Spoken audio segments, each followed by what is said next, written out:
What does tomorrow hold for us? ये वो बात है जो हर कोई जानना चाहता है, और फ्यूचर की क्यूरोसिटी तो कहीं ना कहीं ह्यूमन इंस्टिंक्ट में पाई जाती है। हर कोई चाहता है कि उसके मुस्तकबिल के पर्दे चाक हो जाएं और वो डायरेक्टली जान सके कि आने वाले वक्त में उसके साथ क्या होने वाला है। आपको अंदाज़ा हो गया होगा कि हम बात करने जा रहे हैं एस्ट्रोलॉजी के हवाले से। जो सितारों का हाल बताने वाले होते हैं, बुर्जों का इल्म रखते हैं, वो वक्त से पहले कुछ ऐसी प्रेडिक्शंस कर देते हैं जिसकी बदौलत इंसान कबल अज़ वक्त मोहतात हो जाता है। आज हम बात करने जा रहे हैं कि ओवरऑल 2025 कैसा रहेगा हमारे मुल्क पाकिस्तान के लिए। माशी तौर पर पॉलिटिकल एस्पेक्ट्स में क्या कुछ होने वाला है, कुछ शख्सियात के बारे में भी बात करेंगे। आज समा पॉडकास्ट में आप जिनसे मिलने जा रहे हैं वो आप सबकी फेवरेट हैं और पाकिस्तान की बहुत ही स्टाइलिश एस्ट्रोलॉजर हैं। जी हाँ, मैं बात कर रही हूँ सामिया खान की। Thank you so much Samia ji, आपने हमें ज्वाइन किया। और सबसे पहली बात तो you look gorgeous as always. और ये आपने जो काला खूबसूरत जोड़ा पहना है, ये किसकी फरमाइश पे पहना है? अरे गा के सुनाओ, फिर बताऊंगी किसकी फरमाइश पे पहना है। मिलके गाते हैं।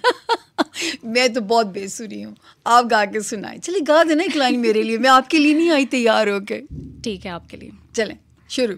अज काला जोड़ा पा साड़ी फरमैश ते, अज काला जोड़ा पा साड़ी फरमैश ते। वाह, थैंक यू। नहीं, एक तो वैसे ही आपके जो शो है, ज़ारा बाजी की जो मोहब्बत है हमारे लिए, उनके लिए मुझे तैयार होके आना पड़ता है। उन्होंने मेरे पे आज तक मेरी वार्डरोब के लिए बहुत मेहनत की है लोगों तक पहुंचाने में। लेकिन दूसरा रीज़न ये था, आपके शो के फ़ौरन बाद एक शादी पे जाना था, तो मैं थोड़ी, मुझे ऐसे लग रहा था आप इतनी क्यूट लग रही हैं, सिंपल सी, और मैं उतनी, मुझे लग रहा है मैं ओवर थी। लेकिन यहाँ से मुझे टाइम भी नहीं था कि यहाँ से शादी पे भागना था। कि मुझे तो एक शेर याद आ गया आपको देख के। अरे वाह वाह, इरशाद।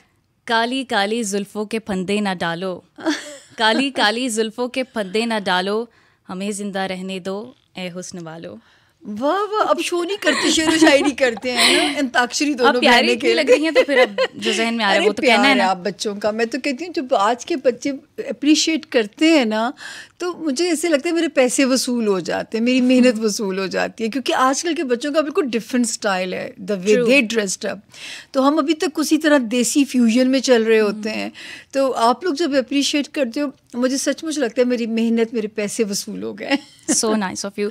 लेकिन सामिया जी, 2025 आ गया है, और हमने देखा है कि आप प्रेडिक्शंस के साथ साथ जो हैं वो अपनी फैशन सेंस के साथ भी बहुत पॉपुलर हैं। हमारे अवाम आपको देखना पसंद करते हैं, आपके फ़ैशन को फॉलो भी करते हैं। तो 2025 जो है वो किस तरह का फ़ैशन ट्रेंड लेकर आ रहा है हमारे लिए? हाँ, 2025 के अंदर, जैसे 2024 तो बिल्कुल वो था ना, फैशन इंडस्ट्री का साल था। और आपने देखा होगा बहुत सारी नई चीज़ें वो हुई हैं पाकिस्तान में। तो देखा, मुझे इतना खुशी होती है, पाकिस्तान में अच्छे कपड़े मिलना शुरू हो गए।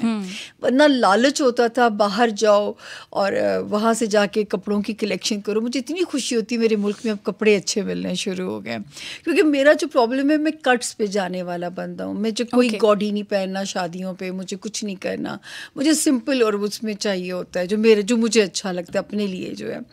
तो फैशन इंशाल्लाह 2025 में भी उसी तरह पाकिस्तान में बहुत सेंस प्रिवेल कर रही है, फैशन की ग्रो कर रही है। मुझे इतना अच्छा लगता है। हमारे ज़माने में तो मैनी पैडी का कोई कॉन्सेप्ट ही नहीं होता था। अब हर बच्ची के हाथ इतने प्यारे लग रहे होते हैं। पहले हमें लगता था सिर्फ आर्टिस्टिक उंगलियां ही जो है ना वो, क्योंकि पॉमिस्ट्री जब हम पढ़ते हैं तो हाथों की शेप्स को भी पढ़ते हैं कि वही हाथ को खूबसूरत बनाती हैं। लेकिन मुझे इतनी खुशी होती है फ़ायज़ा कि अब जो है ना, ये मैनी पैडी, नेल पॉलिश और वो जो फिलर्स वाले नेल्स लड़कियां लगवाती हैं, तो सबके हाथ प्यारे लगते हैं। तो इसमें आर्टिफिशियलिटी भी तो आ जाती है ना। हाँ, वो पामिस्ट्री में तो नहीं वो कोई गड़बड़ करती? नहीं, उसमें नहीं। पामिस्ट्री में तो देखो, वो जो पामिस्ट्री में तो जो है ना, आपकी हर चीज़ का कट मैटर कर रहा होता है। इवन कातिल का हाथ पहचाना जाता है। रियली? यस, कातिल का हाथ पहचाना जाता है। तो वो तो उसमें तो आपकी उंगलियां, हार्ड वर्किंग लोग, आपने अक्सर देखा, आजमाना कभी, जिनके छोटे हाथ होते हैं ना,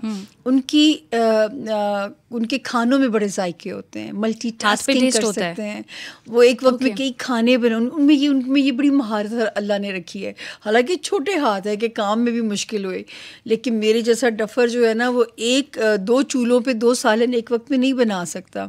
मैं ज़रूर गड़बड़ कर दूँ। तो मेरे लंबे हाथ है तो मैं भी यानी कि फारिग हूँ। ये तो आप बताओगी मुझे।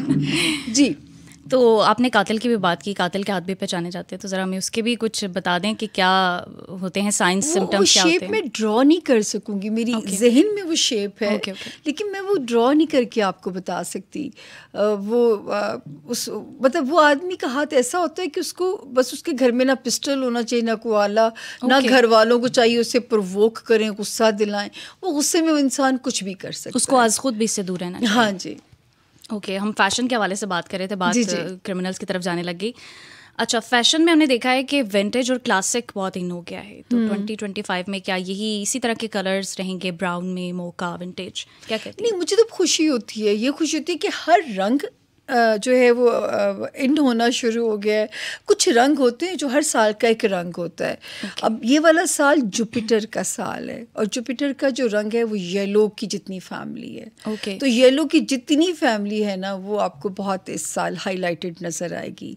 पिछला साल जो था उसमें ग्रीनिश ने उठना था, जितनी ग्रीन की जो कलर्स होते हैं 2024 में, तो हर साल का एक कलर है। इस साल जुपिटर रूल करने जा रहा है। और मैं फिर यहाँ पे आप लोगों को क्लियर कर दूं कि आपके सुनने वालों को, सबसे पहले तो फ़ायज़ा जी, जो मैं कोशिश करती होती हूँ कि हम लोगों के ईमान को मुतज़लज़ल ना करें, कि ये चीज़ एक गाइडलाइन है। जिस तरह गूगल मैप आपकी रहनुमाई करती है, लेकिन फ़ायज़ा गूगल ये नहीं बता सकती कि वो जो लाल पट्टी से ट्रैफिक बंद है उसका रीज़न क्या है, इतनी तरक्की के बावजूद भी नहीं बता सकती। उसके अलावा महकमा मौसमियात की पेशगोइयाँ, कभी बारिश लेट होती है, कभी उसमें, तो ये इल्म भी 70 to 75% गाइडलाइन है। ऑल्दो कि 2021 से मेरे रब के मैं सदके जाऊँ, मैं अपने अल्लाह के कुर्बान हो जाऊँ कि मेरा 99% की पेशगोइयों का रिकॉर्ड अल्लाह ने बनाया। 1% तो क्या, मुकम्मल तो सिर्फ रब की ज़ात है। इस बात से तो हम बिल्कुल इत्तेफाक करते हैं कि 99% आपकी प्रेडिक्शन जो हैं वो ट्रू होती हैं। हाँ जी। तो वो जो 1% रह जाता है, लोग उस पर कोई नाराज़गी, कोई शिकवा शिकायत करते हैं? नहीं, लोगों का तो नहीं। जैसे मुझे बड़ी खुशी होती जब मेरे पे मेहनत की जाती है कि मुझे साबित करने के लिए कि मैं कोई प्लांटेड हूँ या मैं जो है वो करती हूँ, तो मेरा तो सारा प्रीवियस रिकॉर्ड लोगों के सामने। यहाँ मैं बताना ये चाह रही थी कि एस्ट्रोलॉजी का साल मार्च से शुरू होता है, नया साल। तो ये जहन में रखिएगा कि हम 2025 की जो बात है वो जनवरी से शुरू नहीं होगी, वो हम मार्च से स्टार्ट करेंगे। जैसे एक मेरी पेश गोई अभी किसी मेरे चाहने वाले ने, हमारे बहुत प्यारे भाई हैं, उन्होंने जिक्र भी किया एक जगह पे कि जी बिलावल साहब नहीं नवाजे गए, सामिया खान जी ने 2024 बोला था। तो बिलावल पे जो वो साल है ना, वो फ़ायज़ा भी ख़त्म नहीं हुआ। ये जुपिटर का साल है। जुपिटर का साल जून से अगले जून तक की कहानी है। ये हर तो सितारे, हर प्लैनेट के लिए अलग अलग टर्न हो रहा है। तो ये जो बिलावल साहब की जो कहानी है ना फ़ायज़ा, ये इस जून तक अभी वैलिड है टाइम। तो वो मैं हमेशा कहती हूँ, नवाज़े बिलावल किस चीज़ से जाएंगे ये मुझे नहीं पता, लेकिन बिलावल जहाँ जुपिटर लेके पैदा हुए हैं अपनी जायचे में, मैं अपनी फ़ाइल लाना भूल गई जिसमें हर पॉलिटिशियन का जायचा मेरे पास, और उनकी एक्चुअल डेट ऑफ बर्थ समेत। तो उसमें मैं कहती हूँ वो जहाँ माशाल्लाह वो बच्चा मुश्तरी लेके आया था, वो वहीं जुपिटर आया हुआ है। तो अब वो अल्लाह नवाजेंगे क्या, ये मुझे भी नहीं पता। उनको क्या चीज़ ऐसी पजीराई मिल सकती है मुझे भी नहीं पता। लेकिन शादी का कोई इम्कान वो क्या कहते हैं, फिल्म अभी बाकी है दोस्त, तो वो जो है वो अभी टाइम उनका जून 2025 तक लास्ट कर रहा है अभी। बुलाना शादी के कोई इम्कान नजर आ रहे हैं? अच्छा, अब ये सितारा बड़ा प्यारा है। ये सितारा जो है ये शादी भी कराता है, क्योंकि रिश्ता अज़दवाज में भी लेके जा सकता है, सियासी दुल्हा भी हो सकते हैं, घोड़ी पे बैठ के दुल्हा बन के भी आ सकते हैं। मैं तो बल्कि कहना चाहूँगी कि उनके घर वालों को कि इस वक्त ये बच्चा काबू आ जाएगा, और वक्त भी मुबारक है। ऑल्दो कि बिलावल साहब का मैरिज हाउस जो है वो एक कॉम्प्रोमाइजिंग मैरिज हाउस है। हमारे खान साहब की तरह, हमारे जो बानी पीटी है उनकी तरह। अच्छा, खान साहब के हवाले से भी 2024 में आपने प्रोडिक्शन की थी कि जुलाई में उनकी तलाक हो जाएगी, उसकी तारीख भी आपने दी थी। अभी वो भी टाइम अभी चल रहा है, वो टाइम अभी ख़त्म नहीं हुआ। वो उस जुलाई से इस जुलाई तक होगा क्या? वो ये 18 मंथ्स का टाइम है, उसमें भी अभी मेरे महीने बाकी हैं, और वो भी टाइम चल रहा है। मैंने ये कभी नहीं कहा कि जुलाई में हो जाएगी, मैं टाइम फ्रेम देती हूँ। ओके। क्योंकि मेरी एक्सपर्टीज़ ही वही है। मैं अपने देखें इल्म की मैंने बहुत सारे स्कॉलर्स के साथ प्रोग्राम्स किए हैं अपने इल्म को डिफेंड करने के लिए, क्योंकि वही इल्हाम, ये हमारे पैगंबरों की सिफ़ात है। मैं गुनहगार सा बंदा हूँ, तो मैंने अपने इल्म के डिफेंस में जो शोज़ किए, तो मुझे एक स्कॉलर थे हमारे बहुत अच्छे, उन्होंने क्या लॉजिक दिया। उन्होंने कहा Samia, you are on right track. अगर आप पेशगोई कर रही हैं, आपके पास उसकी दलील लॉजिक मौजूद है, तो आप सही काम पे हो। क्योंकि इल्म के होने से कोई स्कॉलर इनकार नहीं करता। शिर्क वहाँ आता है फ़ायज़ा जहाँ हम किस्मत को बदलने की बात करते हैं, तावीज़, धागे, अमलियात, पुतले दबाते हैं। शिर्क के तो आप क्या लॉजिक, मतलब कुछ मोटा मोटा बताएंगी व्यूअर्स को कि क्या लॉजिक आप देती हैं इस हवाले से? आप मेरी किसी पेशगोई का जिक्र करते हैं, मैं आपको उसकी लॉजिक दे दूंगी। अगर कोई अहले इल्म इससे इख्तलाफ कर जाए तो आप मुझे अकाउंटेबिलिटी प्रोसेस में बिठा दीजिएगा, क्योंकि मैं इल्म की बात करने वाला बंदा हूँ। आप मेरे सामने बैठी हैं, मैं ब्लाइंड हूँ आपके बारे में। जब तक मैं क्योंकि बिलीव करती हूँ कि जिस दिन आप माँ के पेट से बाहर आते हो, वो टाइम, वो घड़ी, जहाँ जहाँ आसमानी काउंसिल का जो सितारा होता है, वो आपकी डेस्टिनी को डिसाइड कर देता है। कुछ चीज़ें तकदीरें अटल हैं जिन्हें हम नहीं बदल सकते। बच्चे ने कब दुनिया में आना है, हमने दुनिया से आके वापस कब जाना है, रिस्क कहाँ से निकलना है, या जो है शादी किसके साथ अंगूठा बंधा हुआ है। कुछ चीज़ें तकदीरें अटल हैं, कुछ चीज़ों को बदला जा सकता है तदबीर से, क्योंकि अल्लाह ने इंसान को अशरफुल मखलूक़ात बना के एक स्टीयरिंग के ऊपर बिठा दिया। आपको गूगल रहनुमाई दे रही है, यहाँ से गाड़ी निकालो, यहाँ से निकालो, हम्प्स आते हैं, आप गाड़ी की ब्रेक कम करते हैं, आप उधर से डाइवर्जन आती है तो आप अपनी गाड़ी, मतलब आपने अपनी गाड़ी को भी बचा के चलना है, आपने ख़ुद को भी बचा के चलना है। तो ये ज़िंदगी की जर्नी होती है, इससे ज़्यादा ये इल्म नहीं है। मतलब मैंने लोगों को होते हुए मैं लोगों को सुपरस्टिशियस होने से बहुत मना करती हूँ, बहुत मना करती हूँ। लेकिन इसमें मार्जिन भी तो बहुत ज़्यादा है ना, क्योंकि लोगों को इस तरह से अवेयरनेस नहीं होती। सदका रद्दे बला है, ठीक है, बलाओं को टालता है। दुआ वो मोमिन का हथियार है जो तकदीर को बदल भी सकती है। अगर कोई चीज़ मौत को भी टाल सकती है, या मौत, वो दुआ आपकी जो दुआ है। सदका तो अल्लाह के गैज़ गज़ब को ठंडा करता है ना, दुआ कहा गया। ये तो अल्लाह के साथ कनेक्शन मांगना, ये तो हमारे मज़हब ने जो हमें बड़े प्यारे रास्ते दिखाए। मांगना, तवक्कल का स्ट्रॉन्ग होना, जो मतलब मोमिन की 5, मैं इस्लामिक तो नहीं हूँ लेकिन जो चीज़ें समझ में आती है कि मोमिन की 5 निशानियों में से एक निशानी है जो अपने नसीब पे साबिर और शाकिर। आपकी बातों से तो लग रहा है कि आपका स्पिरिचुअल जर्नी भी रहा है। नहीं, देखिए, एक मुसलमान घराने में पैदा हुई हूँ। बचपन से अम्मी हमें कभी नहीं कहा गया मौलवियों को बुलाइए, पढ़ाइए। हमारी माँ हमें बैठ के जो इबादत की रातें होती हैं, हमें सारी रात इबादत कराई जाती थी कि ये देखना ये पानी दूध बन जाएगा। हम बच्चे थे, हम लालच में सारी रात नफल पढ़ते रहते थे। फिर हमारे आज भी कुछ डेथ हो जाए, कुछ हो जाए, हम खुद पढ़ते हैं। हम मदरसे से लोग नहीं बुलाते, क्योंकि जो खुद आप पढ़ सकते हैं अपने प्यारों के लिए, वो कोई और उतने दर्द से नहीं पढ़ सकता। तो घर का माहौल जो देखा है वो मतलब मैं एक वाहिद हूँ जो शायद स्क्रीन पे आई हूँ। मेरे तो फैमिली बड़ी कंजर्वेटिव सी फैमिली है। अच्छा सामिया जी, हम ओवरऑल बात कर लेते हैं कि 2025 पाकिस्तान के लिए कैसा रहने वाला है। कुछ ओवरऑल बताएं। पॉलिटिकल स्टेबिलिटी होगी, हालात ख़राब होंगे, मायूसी होगी, खुशहाली होगी, क्या देख रही हैं? अच्छा फ़ाइज़ा, मैं कहती हूँ कि ये मुल्क का नंबर 7 है। ये मोजज़े की तरह बना है, मोजज़े की तरह चला है, और अब अल्लाह पाक मोजज़े की तरह इसकी मदद भी करेंगे। 2024 का नंबर था 8। आप 8 को देखिए, इसमें से कहीं रास्ता नहीं निकलता। आपने पूरा साल कन्फ्यूजन देखा, आपने पूरा साल जो है वो कियोस देखा।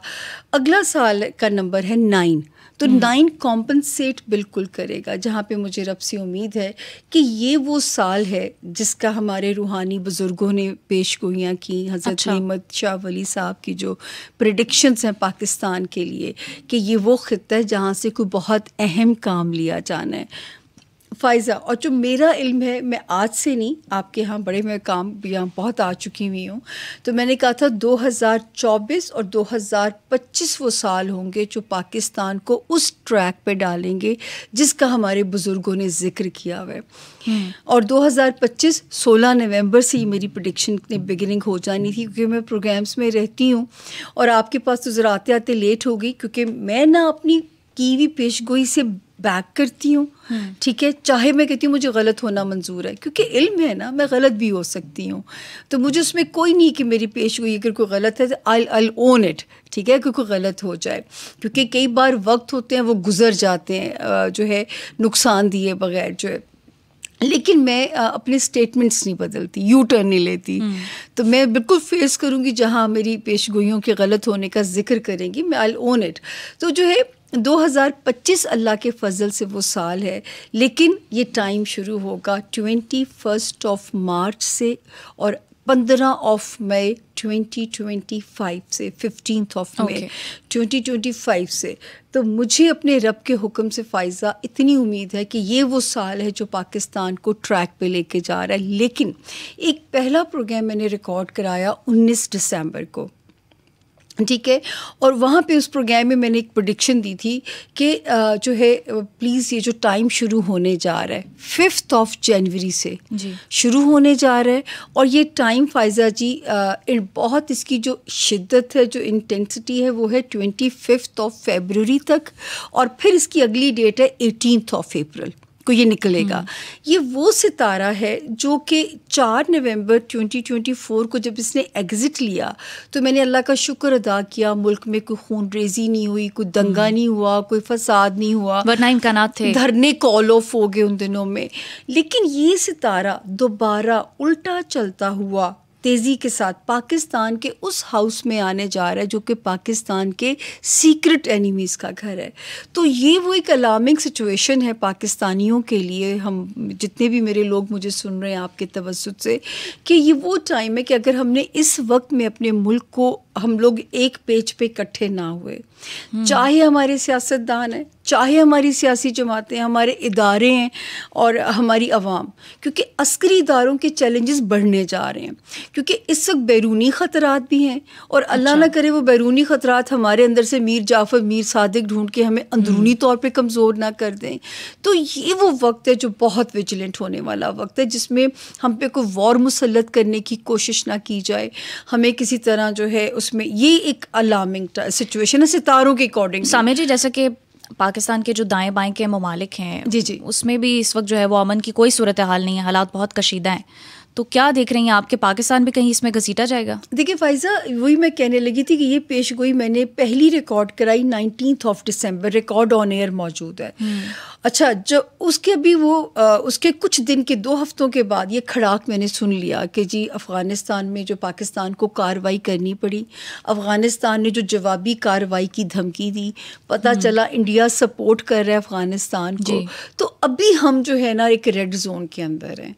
तो बीइंग पाकिस्तानी ये याद रखें, ये एक आखिरी कोशिश है हमारे मुल्क को झटका देने की, ये एक आखिरी कोशिश है, और मुझे अल्लाह के हुक्म से ये पूरा यकीन है कि हम सुरखुरू होकर निकल जाएंगे। तो इसके बाद यानी हमारे इदारे इंशाल्लाह, हमारे इदारे केपेबल, जैसे मैं कहा करती थी जब लोग कहते थे इलेक्शन नहीं नज़र आता, तो मैं कहती थी अगर हमने 10 जनवरी गुजार ली तो फिर हमारे इदारे केपेबल हो जाएंगे, इलेक्शन होगा भी, कोई दंगा फसाद नहीं होगा, कोई खून रेजी नहीं होगी, और इलेक्शन बड़ा पीसफुली आप कंडक्ट होता हुआ देखेंगे। अल्लाह ने उस पेशगोई की भी मेरी इज्जत रखी, क्योंकि 10 जनवरी तक हालात बहुत ख़राब थे अकॉर्डिंग टू स्टार्स जो थे। तो ये टाइम जो है ये वाला अलार्मिंग है, यहाँ से वो कहते हैं ना जन्नत पाने के लिए मरना पड़ता है, तो ये वो टाइम है कि अगर हम अपने नफ्स नहीं मारेंगे, हम अपनी ज़िद नहीं मारेंगे, हम अपनी हट दर्मी नहीं मारेंगे, हम अपनी ज़ाती मुफाद को नहीं छोड़ेंगे, तो फिर मैं अल्लाह हमारी हिफाजत करे, ठीक है ना। लेकिन ये ज़रूर है कि हम सुरखरू हो जाएंगे, मेरे दिल को एक यकीन है, क्योंकि साथ ही आगे 21 मार्च से पहली रोशनी नज़र आती है, और फिर 15 मई 2025 से इंशाअल्लाह अल्लाह पाक हमें ये वाला सफ़र भी हमारा पुरअमन हो जाए। अच्छा सामे जी, पीटीआई के एक यूट्यूबर हैं, बकौल उनके वो एक अमेरिकन यूनिवर्सिटी के टीचर भी रहे हैं और अब वो सियासत में भी हैं, वो पीटीआई के जानिब से जो है वो यूट्यूब पे प्रोपेगेंडा लॉन्च करते हैं। उन्होंने आपके बारे में भी एक बात कही, उन्होंने कहा कि सामिया जी जो हैं वो अस्करी एस्ट्रोलॉजिस्ट हैं।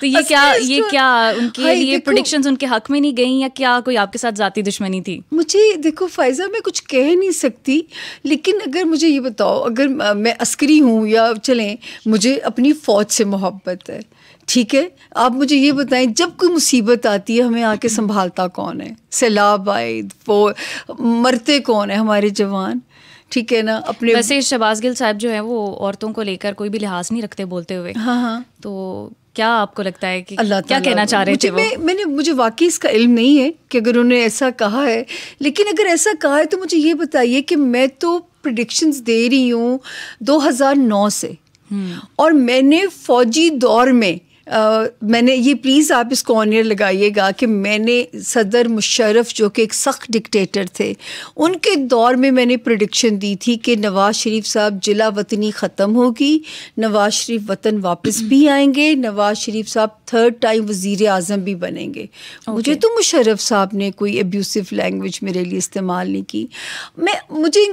अब यहाँ पे मैं एक मैसेज सिर्फ आपके थ्रू देना चाहूँगी। देखो, ज़ाती पसंद नापसंद पे ऊपर हम अपनी राय दे सकते हैं ड्राइंग रूम पॉलिटिक्स के अंदर बैठ के, जहाँ जिस आप मुझे बिठा देते हो जिस जगह पे, ये मेरा अपने काम के साथ फ़ायज़ा रेजोल्यूशन है, ये मैं हल्फन कहती हूँ, मेरा अपने काम के साथ रेजोल्यूशन है। जैसे ख्वाब गलत सुनाना, एग्जैजरेट करना गुनाह कबीरा है, मेरा काम भी ऐसा है। अगर मेरे रब ने मेरे कंधों पर जिम्मेदारी डाली है ना इस काम की, मैं इसमें ना मुबालगा आराई कर सकती हूँ, ना मैं इसमें झूठ बोल सकती हूँ। मुझे जो नज़र आता है, ठीक है, मुझे मेरे आसमानी सितारे मेरी आज तक मदद करके चला रहे हैं, ना कोई फ़ौजी सितारे मुझे आज तक पहुँचे, और मैं अल्लाह का शुक्र अदा करती हूँ।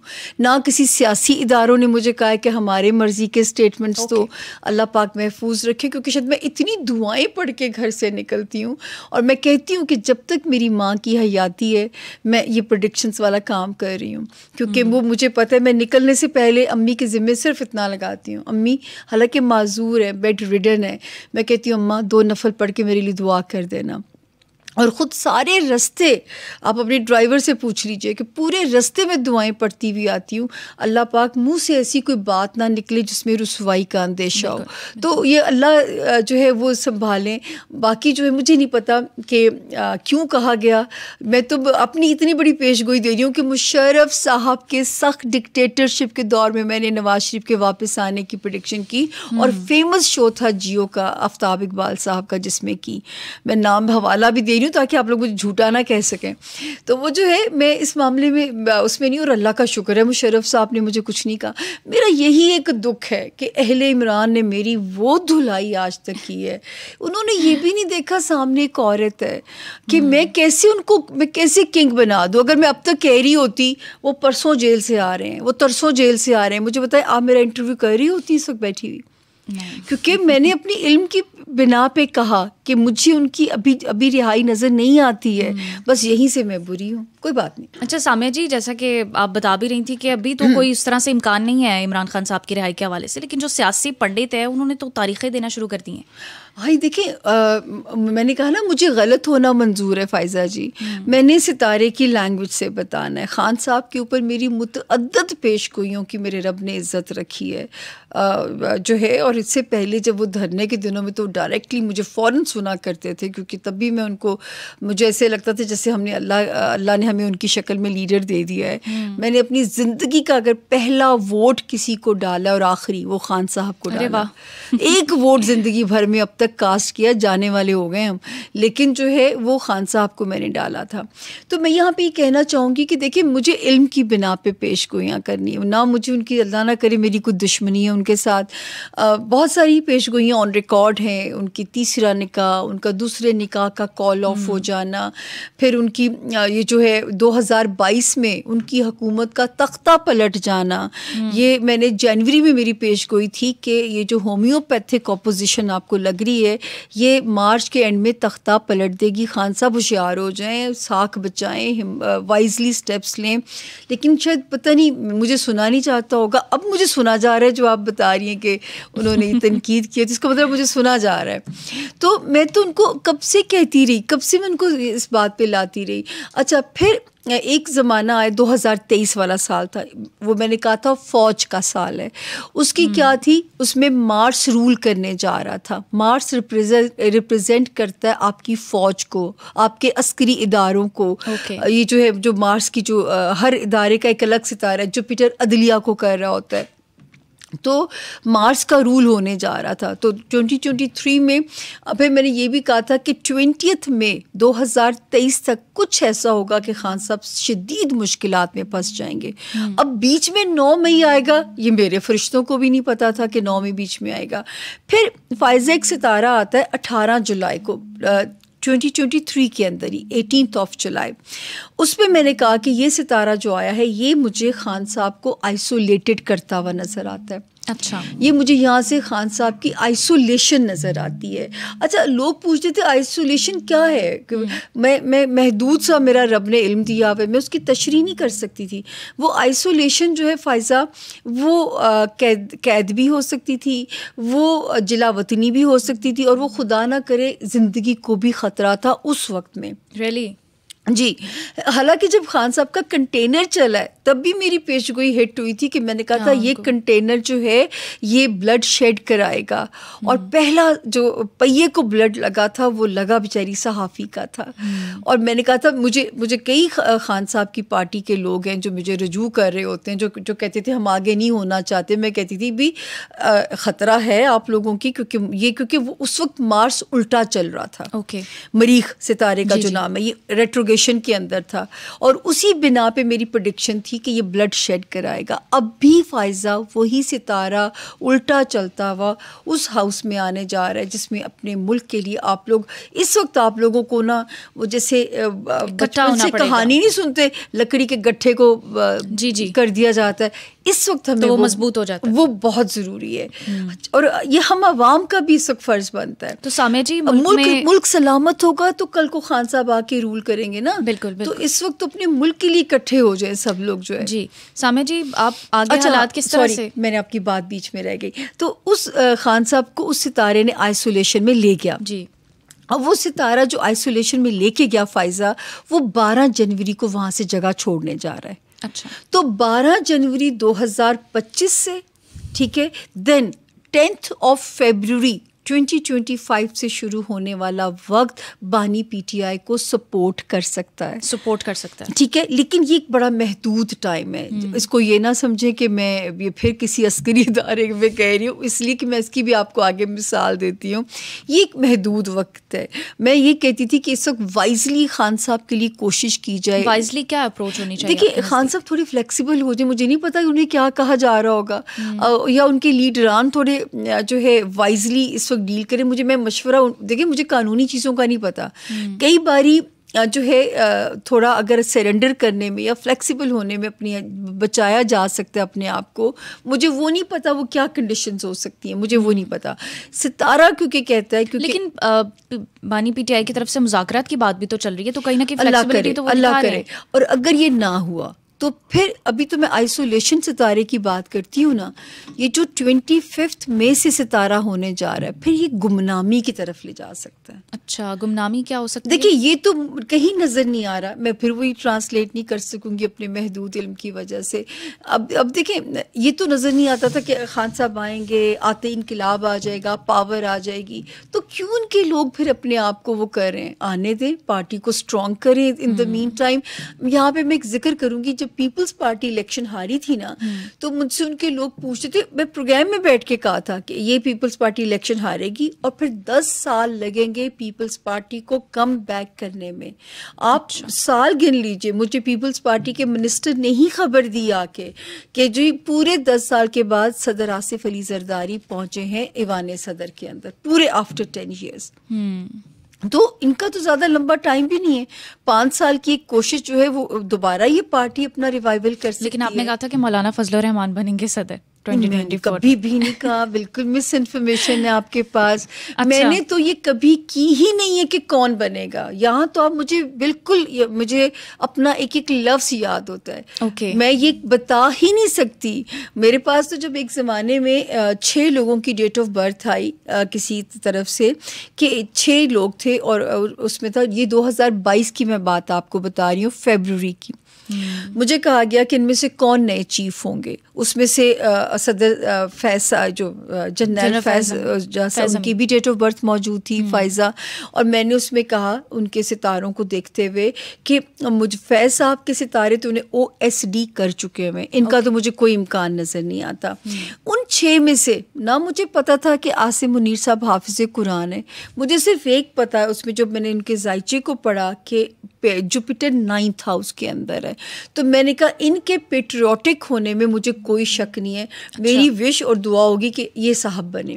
और जब वो बने तो मुझे वो वहाँ से बताया गया कि ये मेरे कहने पे नहीं बने, वो उनका अपना वो उसको कर रहे होंगे। लेकिन उस वक्त मेरे दिल से दुआ भी हुई कि अल्लाह इस इंसान को मौका दे, एटलीस्ट ये मुझे मुहिब्बे वतन नज़र आते हैं। अच्छा। तो ये मैंने सितारों, मौलाना Fazlur Rahman out of question कि ये मैं नहीं बता सकती। ये मैंने उनको भी कहा कि मैं ये नहीं बता सकती कौन चीफ होगा, मैं ये बता सकती हूँ इनमें से किसका सितारा स्ट्रॉन्ग है, किसका कमज़ोर है, किसका स्ट्रॉन्ग होने जा रहा है। अच्छा सामिर जी, 2025 के हवाले से मुख्तलिफ एस्ट्रोलॉजर्स ने भी ये बात की कि मरियम नवाज़ साहिबा के सितारे जो है वो तगड़े हो जाएंगे।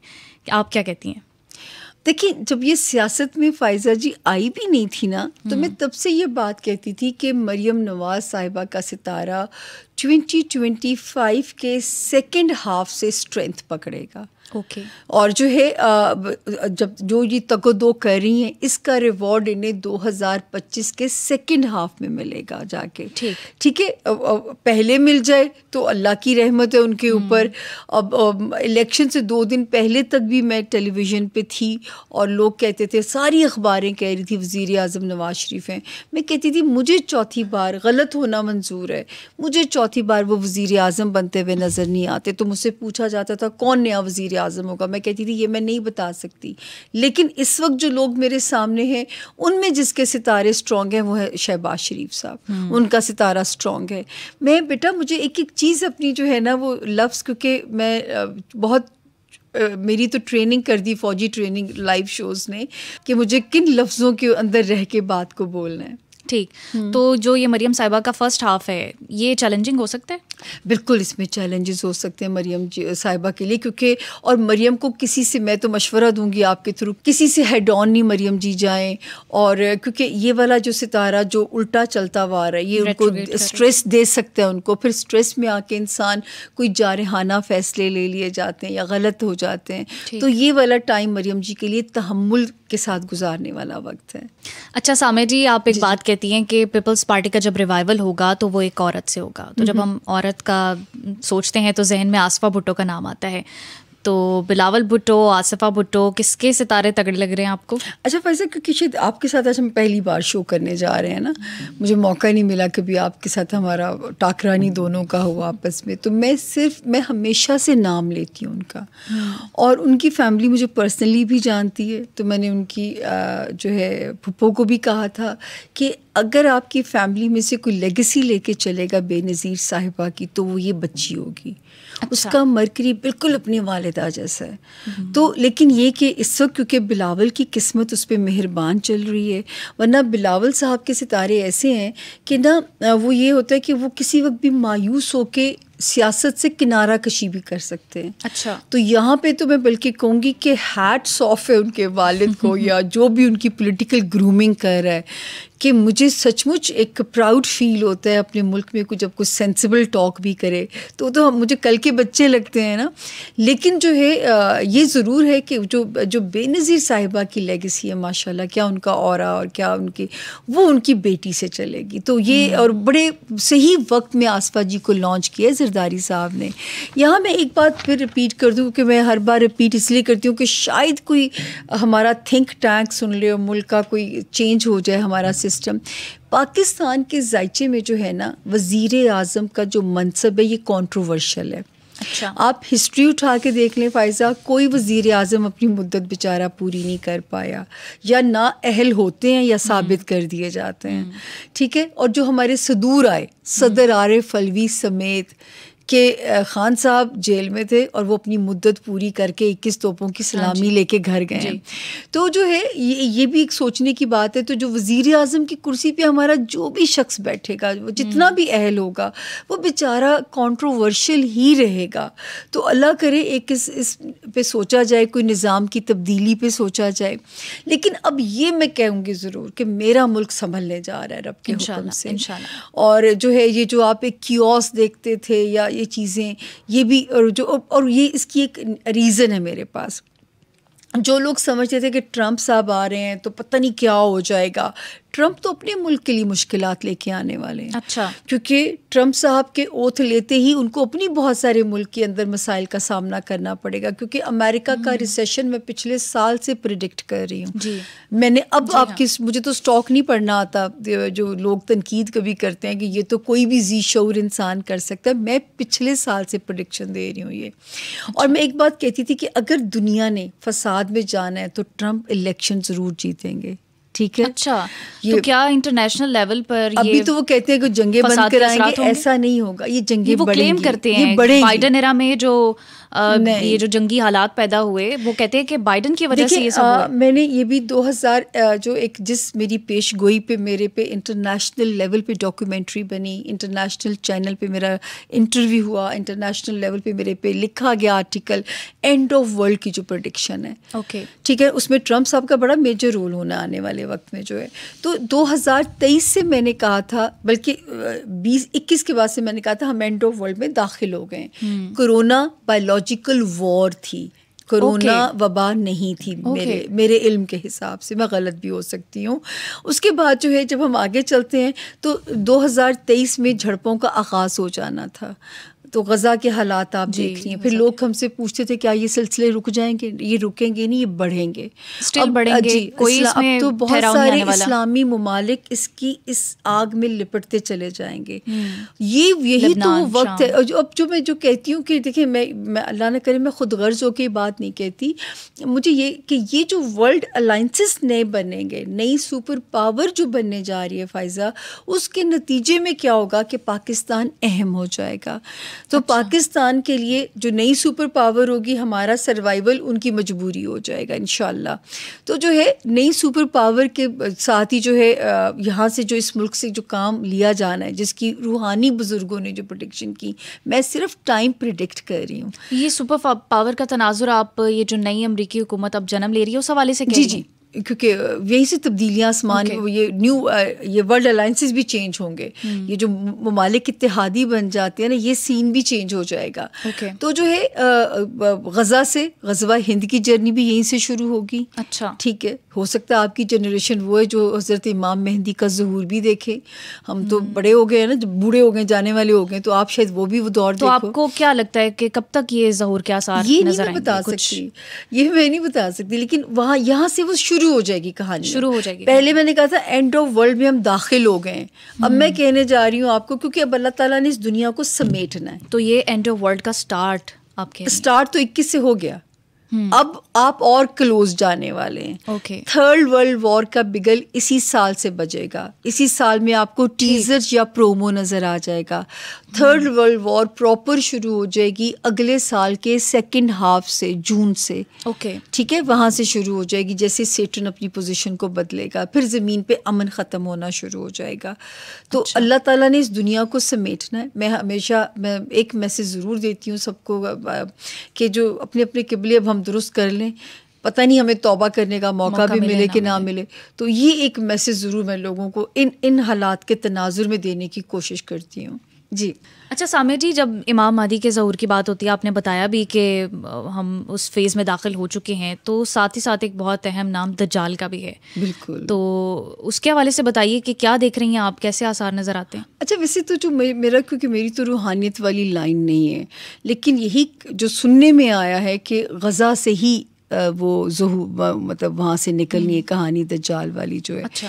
लेकिन मैं हमेशा एक बात कहती हूँ, बल्कि इस पे मुझे पता चला, मैं तनकीद का शिकार हुई, जो मुझे किसी से पता चला कि मैं कहती होती हूँ कि मुझे फ़ायज़ा ये दज्जाल लगता है, एक आंख वाला कैमरा। आप देखिए इसने कितने लोगों को स्कैंडलाइज किया, कितने लोग बेचारे जो है वो अपनी साख रेपुटेशन पे उनके डेंट पड़े।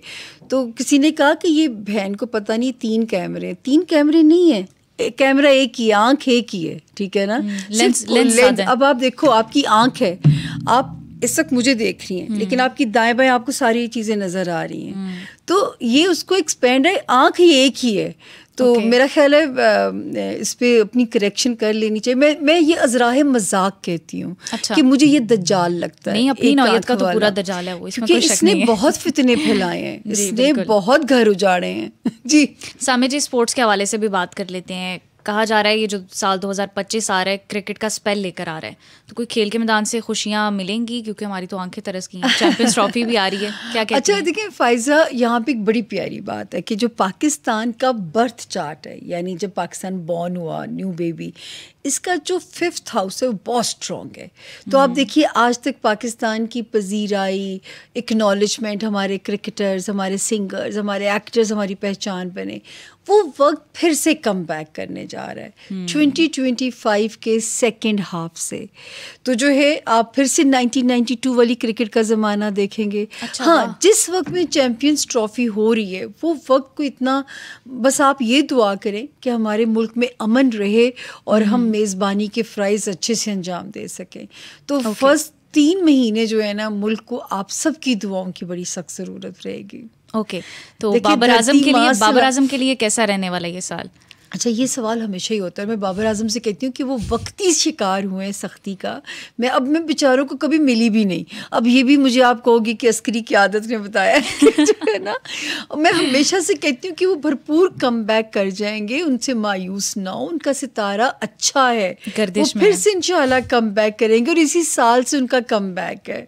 Okay, last but not least, astrologer जो होते हैं, क्या वो अपने बारे में भी पेशगोइयां कर सकते हैं, प्रेडिक्शंस कर सकते हैं? इस चीज़ की इजाज़त उनको होती है? नहीं, या नहीं, ये कोई वो थोड़ी है कोई मैं अच्छा। कोई रूहानी पेशवा तो अल्लाह ये देखिए, ये एक हिसाब किताब है, साइंस है। मैं अपना सितारा जब देखिए, मैं कोशिश करती हूँ कि मैं सितारा देख के सफ़र की प्लानिंग करूँ। मैं वाक़या भी सुनाती हूँ कई बार कि मरकरी जब उल्टा चलता है ना, चोरियाँ कराता है, सफ़र की रुकावटें लेके आता है। तो मैं उन्हीं दिनों में मुझे लंदन ट्रैवल मजबूरी थी, तो मैं लोगों को यहाँ गाइड करके गई कि चोरियाँ कराते हैं, अपनी चीज़ें संभाल के रखें। तो मैंने कहा चलो अब 16 को इसने सीधे हो जाना है, तो मैंने कहा मैं ऑक्सफोर्ड स्ट्रीट जाती हूँ, पाकिस्तानी पहचानते हैं, तस्वीरें खिंचवाते हैं। तो मैं बड़ी जी बेबो बन के जो है ना निकली, अपना नया पर्स डाल के, और मरकरी ने भी 16 को सीधे होना था और ऑक्सफोर्ड स्ट्रीट पे मेरा पर्स निकाल लिया गया, एक होमलेस, ऊपर से पेनीलेस। तो मतलब अब ये हम टाइम प्रिडिक्ट ज़रूर कर सकते हैं, लेकिन फ़ायज़ा अल्लाह ने ये इल्म मुझे नहीं दिया कि वो आजमाएंगे कैसे, वो नवाजेंगे कैसे, ये गैब का इल्म है, ये मुझे रब ने नहीं दिया। टाइम में प्रिडिक्ट करती हूँ, उसमें मैं सदकात शुरू करवा देती हूँ अपनी फैमिली से, खुद से। इंसान वक्त से पहले मोहतात हो सकता जी, है। देखिए सदका अगर अल्लाह के गुस्सा ठंडा हो जाएगा, कोई आफत आती आती रुक जाएगी, तो रब की मेहरबानी हो जाएगी। तो ये ज़रूर है कि हिफाजत, हमारे मज़हब में हमें कितनी दुआएं बताई गई हैं, यहाँ तक कि बाथरूम जाने की, सोने की, जागने की।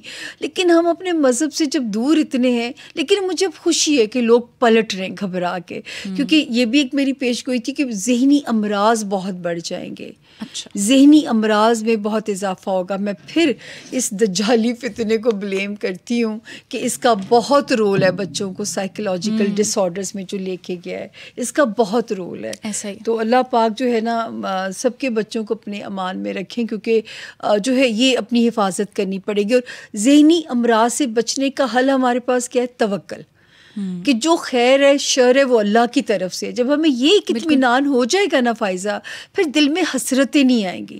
वरना हमारे prophet peace be upon him परेशान होते थे कि वो आखिरी ज़माना जब आएगा, नज़र लगने से मेरी उम्मत के जवान मर जाया करेंगे। तो ये वो ज़माना है, क्योंकि अंदर से हमारी इतनी नेगेटिविटी हमारे अंदर भर जाएगी कि वो डायरेक्ट अगले बंदे को हमारी सोच ही कत्ल करने के लिए काफ़ी है। वो बाकी अब तो क्लैशनकोव का ज़माना गया, गोली का गया। अगर हम अंदर से इतने नेगेटिव हो चुके हैं ना और हमारे अंदर हसद बढ़ गया, हमारी सोच से अगले बंदे का कोल्ड वॉर तो प्लीज़ ये जो है हर इंसान अगर अपनी सेल्फ अकाउंटेबिलिटी शुरू कर देगा ना, तो हम में से अब बचेगा वही जिसने अल्लाह की रस्सी को कस के पकड़ा होगा। अच्छा सामिया जी, आपको लगता है कि शहबाज हुकूमत अपना ये टेन्योर पूरा कर सकेगी, 5 साल पूरे कर सकेगी? और साथ ये भी बताइए कि हमने 24 में तो बहुत क्योस देखा, ब्लडशेड देखा, धरने, जलसे, जुलूस, रैलियाँ, अंधाधुंध लोगों की वो जो है ना ट्रक की बत्ती के पीछे चलने वाले वाक़यात देखे। तो अब 25 में कुछ ऐसा दिख रहा है आपको?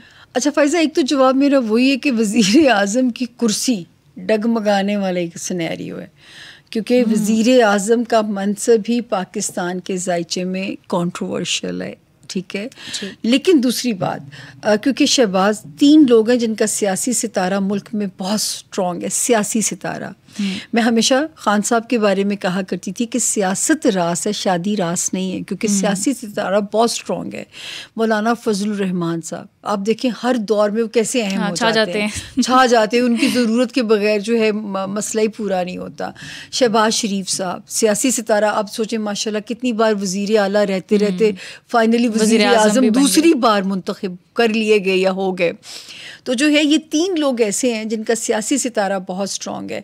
अगर शहबाज शरीफ साहब ने, खैर क्योंकि वो उनमें ये फ्लेक्सिबिलिटी है, 21 मार्च तक पहुंच गया सफ़र, फिर वो बशर्ते ज़िंदगी सेहत सलामती फिर वो 5 साल पहला वज़ीर आज़म होगा जो पूरे करेंगे। सामिया जी, कुछ सियासतदान जो हैं वो सियासी आंधी तूफ़ान में कहीं खो गए थे, उनमें शेख रशीद शामिल हैं, चौधरी बरादरान हैं, चौधरी सरवर हैं।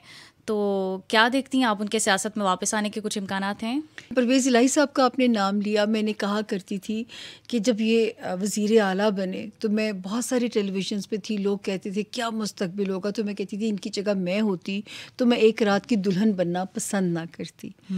तो वो टाइम उनका ठीक नहीं था और उन्होंने अपने गलत टाइम में जो है ना अपने साथ ज़्यादती कर ली। आप ना परेशान होइए, सिर्फ ये चेहरे आप कहती हैं कम बैक करेंगे, मुझे मौजूदा चेहरों से भी बहुत सारे चेहरे ऑफ स्क्रीन होते हुए नज़र आ रहे हैं। अच्छा जी, कौन से चेहरे? वो जो है मैं यूँ बाय नेम तो नहीं मेंशन कर चुकी, क्योंकि टाइम ने स्क्रूटिनी करनी है, टाइम ने छांटी करनी है, उनमें से कौन से उसके जद में आ सकते हैं ये रब जानते हैं। ओके जी। अच्छा सामिया जी, ये भी बता दें अली अमीन गंडापुर इमरान खान के साथ लॉयल हैं कि नहीं हैं? देखिए उनके बारे उनका क्या सियासी मंजरनामा उनके बारे में एक पहले भी प्रोग्राम में उनके नाम तस्वीर दिखा के कहा गया कि आप इन्हें क्या मशवरा देंगी, तो मैंने कहा इनको चाहिए कि अब हवा का रुख देख के स्टेटमेंट्स दें, वरना जिन सितारों ने खान साहब को OSD किया था वो सितारे 12 जनवरी से शुरू होने वाले वक्त में अली साहब को जो है वो OSD वो कर भी सकते उनके जद हैं, में आ सकते हैं, वो भी उसके जद में आ सकते हैं। तो मेरा ये तो लॉयल्टी का नतीजा होगा या देखिए कुदरती बात है? नसीब जो होता है ना, जो है वो ये नसीब की सख्ती होती है, नसीब ही की आसानियाँ होती हैं। हम सब तो जो है वो एक बड़ा खूबसूरत शेर है, किस्मत से है मुफर किसको, किस्मत से कोई नहीं भाग सकता। Okay Samia ji, thank you very much join करने के लिए, बहुत अच्छा लगा आपसे बातचीत करके। व्यूअर्स, ये था आज का समा पॉडकास्ट। अपनी मेज़बान को दीजिए इजाज़त, अल्लाह हाफिज़।